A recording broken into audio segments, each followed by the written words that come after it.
Argus education next season 5 सम्मानित अतिथि भाव जोगदे शिल्प दक्षता विकास एवं वैषयिक शिक्षा मंत्री संपत चंद्र शिल्पमंत्री कहते शिक्षा और दक्षता विकास परस्पर परिपूरक समृद्ध ओडिशा 2036 धन्यवाद और विकसित भारत 2047 लक्ष्य पूरण करेंगे युवपीढ़ी विद्यार्थी माने इंग्राजी पढ़ा आवश्यकता अच्छी किंतु ओडिया को प्राधान्य देवा जरूरी।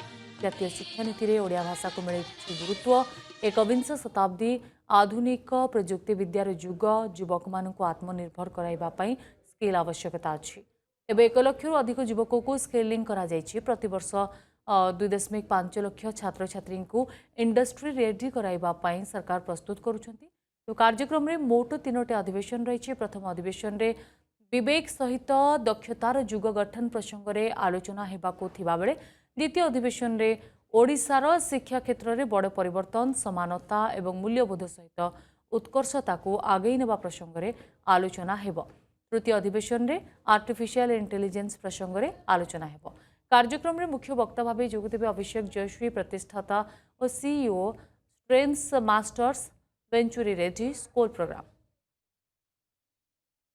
नुआ दृष्टिकोण आम चिंता करवा रीथिंग दिन थिला शिक्षार अर्थ केवल थिला आमे बही पढ़ा परीक्षा रे भल मार्क रखिबा। ये कथा आम मुंडरे इंग्रेज माने पुरई देइथिले आमको किभली भाबरे बहु वर्ष धरी पराधीन करी रखिबे ये तार मुख्य उद्देश्य थिला।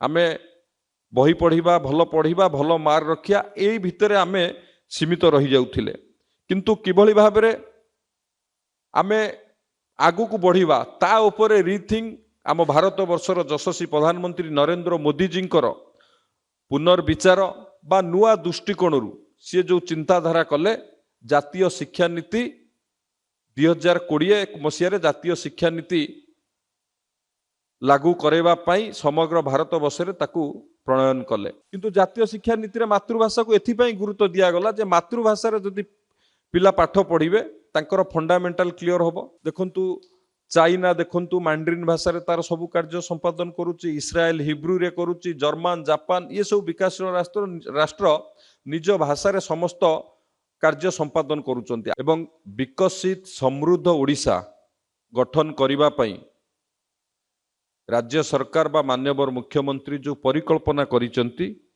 तार गुरुत्वपूर्ण स्तंभ हेउची शिक्षा।